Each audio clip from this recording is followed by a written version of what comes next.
Hey everybody, it's me Laura, and today I'm going to be sharing with you my first video of what I am calling my Mythical Monster Maker series.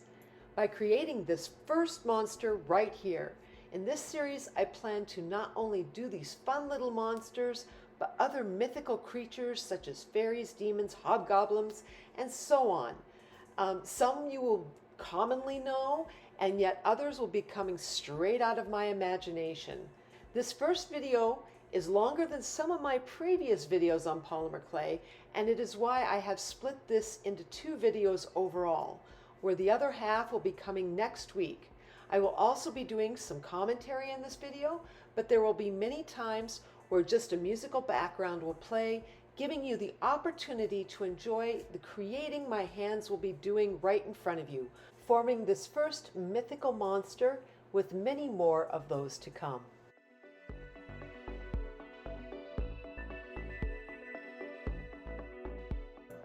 So right here I've already formed my first tinfoil piece, and I'm going to go ahead and wrap that in some painter's tape, trying to keep this tinfoil all together in one piece.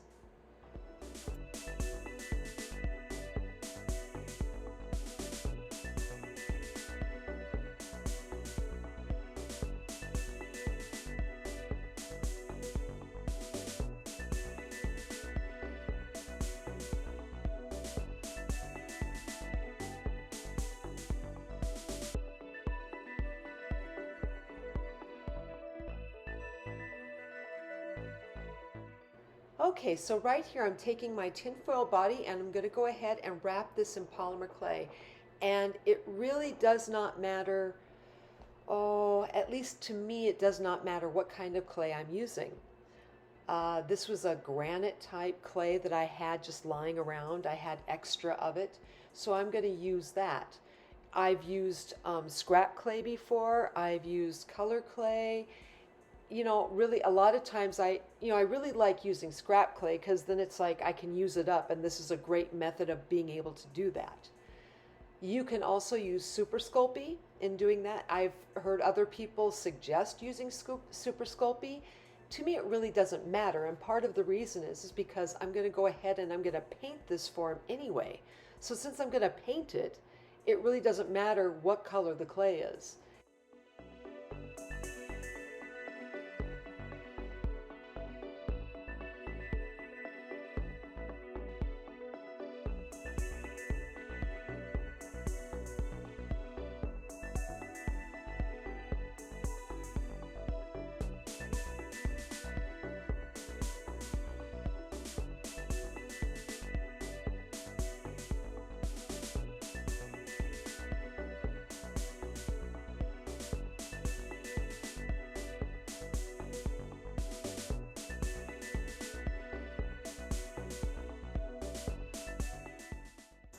So here I'm forming my, you might say my holes for the first set of wire that I'm going to be using for my legs. This next hole I'm kind of going to be coming in here, and mind you, this creature from that picture that you saw, there's no arms on this little guy. He has no arms. He's just a cute little guy with no arms, but he will have like a little set of kind of looks like wings or something on the back there, or fins, whatever it is. So that's what that next set of holes is going to be for. And then the first two, or I should say the other two that are going to be right on top, this is for the eye stems.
So here you can tell I'm forming my little legs, and the little loops on the bottom are really for my feet. And beyond that, I want to just give it a little note here. When it comes to those holes that I've poked through, what I'm using there is my knitting needles to poke through the holes in the body. When you do that, please be very careful. You can jab yourself, and that can hurt.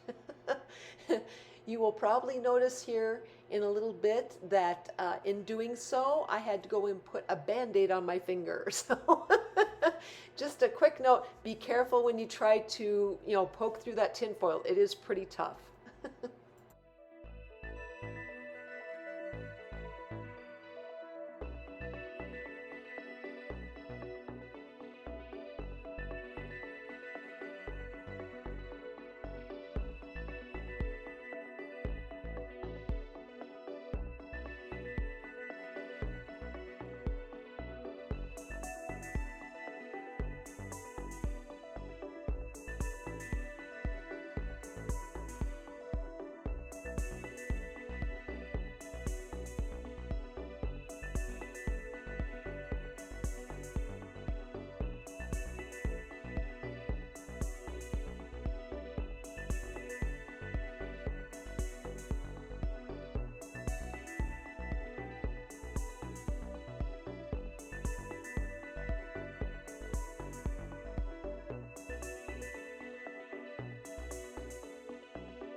Okay, so you can tell right here I'm taking a little bit of clay and I'm forming that right around my legs.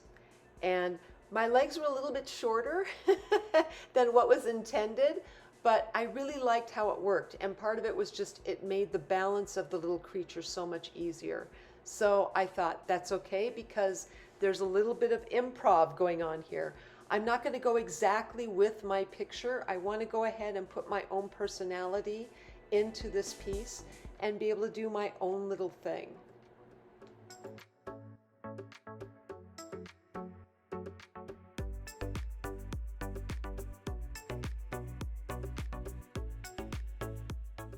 Here I had a little bit of wire sticking out, and I kind of have to do that when I'm trying to put this wire together. I want to make that foot, but I had to have something, so I bent it back in on itself to make sure that the foot was kind of like the other one next to it. This is 22 gauge wire, and it's fairly sturdy wire. This is floral wire, so it's not terribly easy to bend. There are other wires out there that you can use that would bend a whole lot nicer, so keep that in mind when you're going out and hunting for wire to create these little creatures.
One of the many lessons I got from creating this creature was the way I went about putting or really wrapping clay around wire. I found when I formed a small little snake and then I twisted it around the wire, and then pulling the excess clay off of that was a great way to get a nice look for a thin ice stem like I have here.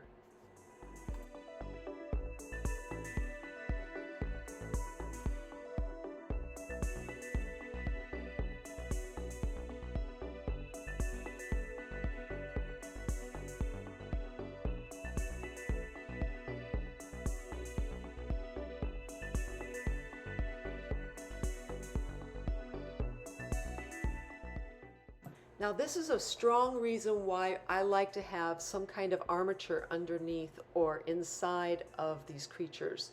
I've got these balls of clay, and each of those, they've got a little bit of weight. So you really need to have a wire, I want to say a wire structure on the inside.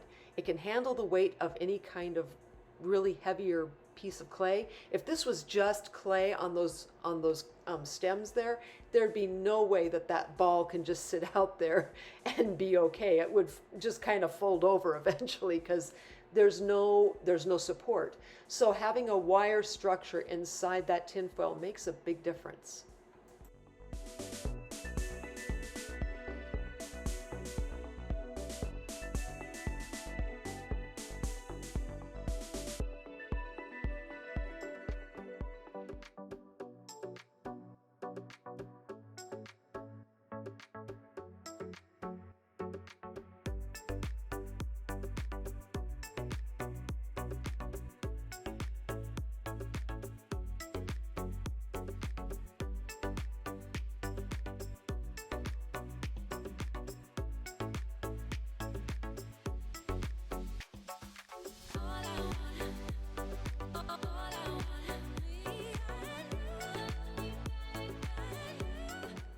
Okay, here is another reason why I love using my knitting needles when it comes to sculpting in polymer clay. They can give such wonderful details. Right here I'm forming around the eye stems just this little indent to kind of show it's like a section of this creature that was meant to be, more emphasized. So the nice thing about those knitting needles is that they can do some wonderful things when it comes to your sculpting.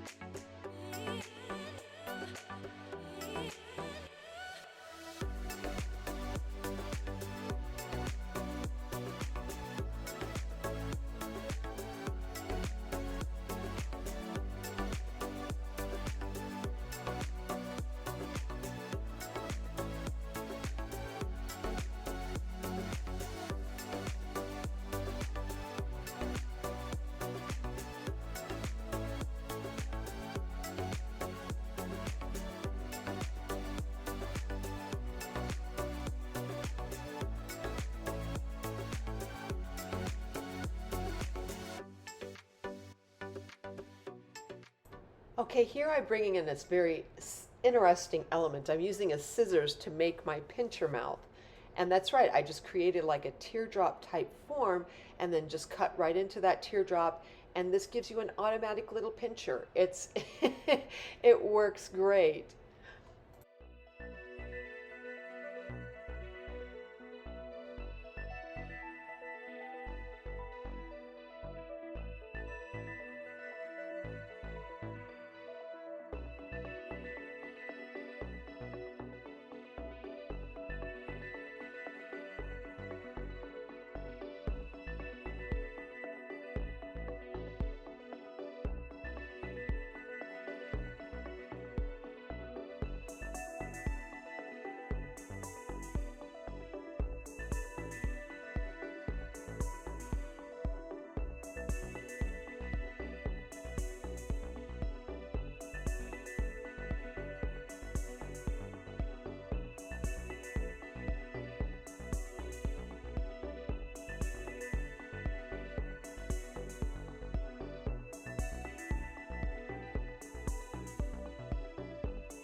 So the winged part of these areas, I'm taking that wire and folding it over into this little loop, if you will. The wires here are, they're about the same length, so this way then when you fold those wires over, those loops will be about the same length too. And this will help form what I'm going to be doing next is my wing type parts onto this creature. They were very difficult to figure out how to do. I struggled a little bit with this because I was like going, do I make teardrops to create the little tentacle-like things coming off the back end? Or how do I approach that? And again, I really found that my knitting needles were the solution to this, to this particular problem.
Now you're probably noticing here, I'm using that burnisher a little bit, and I'm doing that because my knitting needles did a great job of being able to make those indents for my wing or fin-like areas, whatever you call it. And what I'm just going in is I'm using that burnisher to kind of help define those areas a little bit more.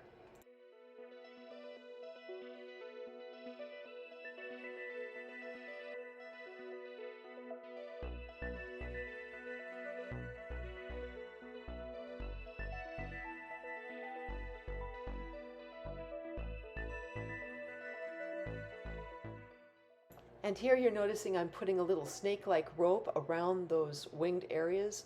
This just helps to kind of define it up and make it look a little bit nicer when it comes to the overall creature here.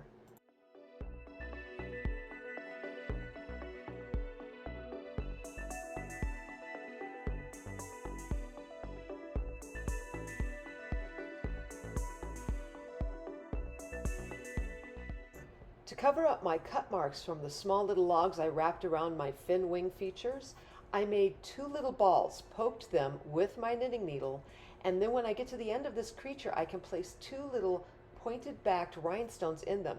This will give this little creature a little flash.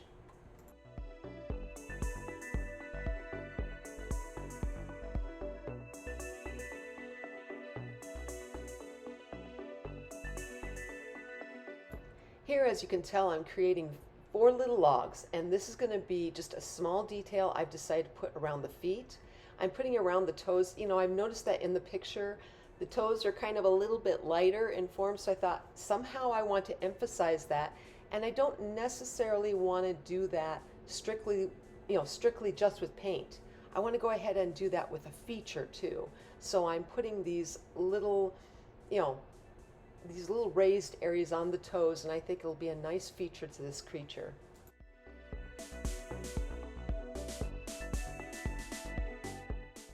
Okay, so here I'm just creating a ball, and then I'm creating a teardrop right from that ball.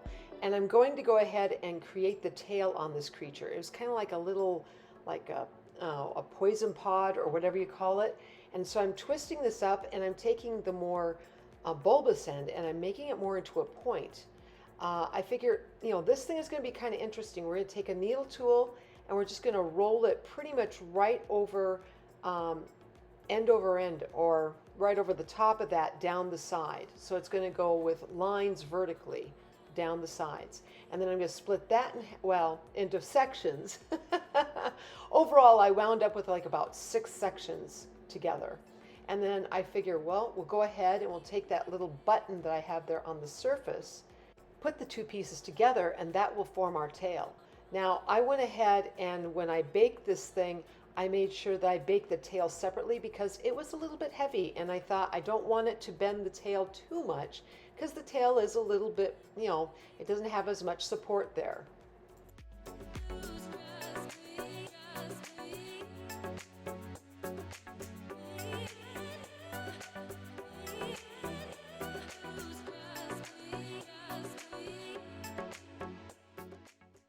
All right, so now I'm using this color shift paint, and I want to say this is the Purple Flash. And this stuff, I really liked it. It's got a certain iridescent to it, or iridescence, I should say.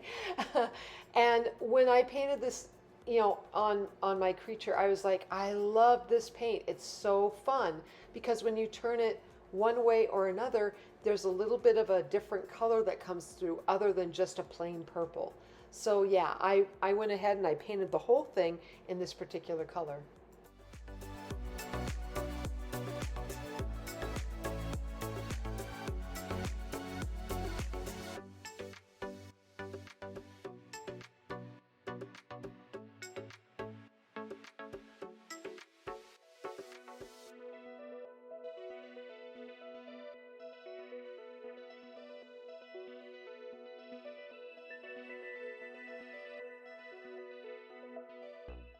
So something you need to know with this color shift paint, you're going to probably need more than just one coat when you paint this thing. It took me a couple, I want to say, well, probably 2 coats really did it.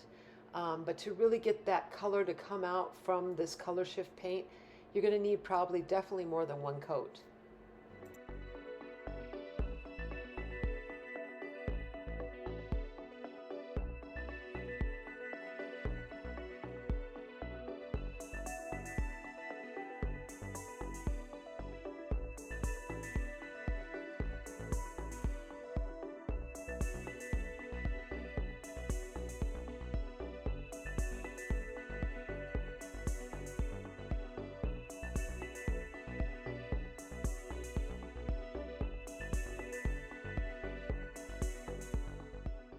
Now that I have the first painting all done, I'm going to go ahead and add on the tail to the back side. And yes, that is fresh clay that I put on, and then I'm taking, and the tail here is baked, the other part is baked.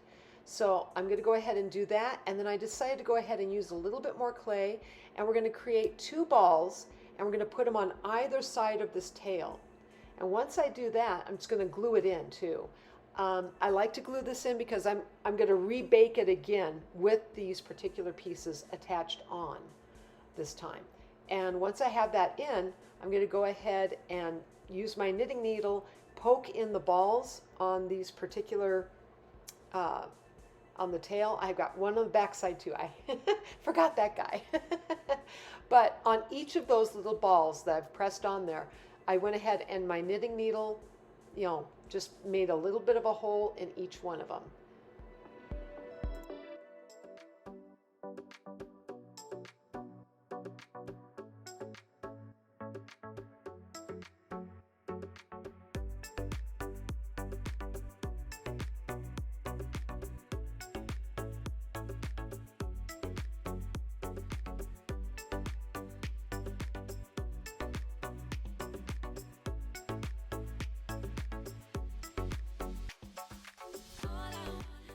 And now again, I took 2 smaller balls and I made those into tiny little teardrops, and those will become my little horns on the back side for this tail.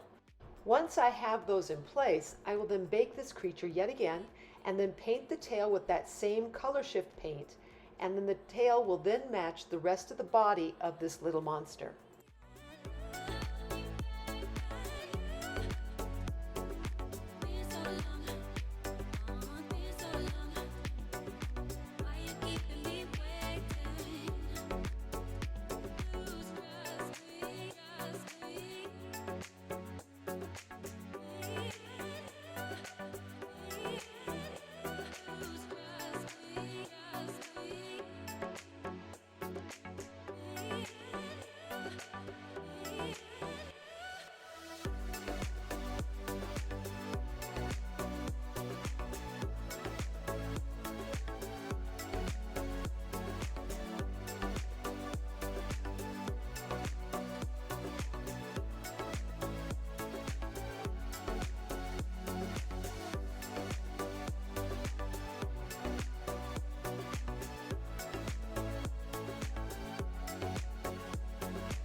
Okay, here I have a few pictures of the creature that we are trying to create, and this is the finished piece. So next week, stay tuned because I will go ahead and throw out the next one on this creature and we can finish him up. If you like this video, please like, subscribe, and leave me a comment. I'd love to know what you guys are thinking on this. And as always, I'm sending out my biggest hugs to each of you, and I hope you have a fantastic day.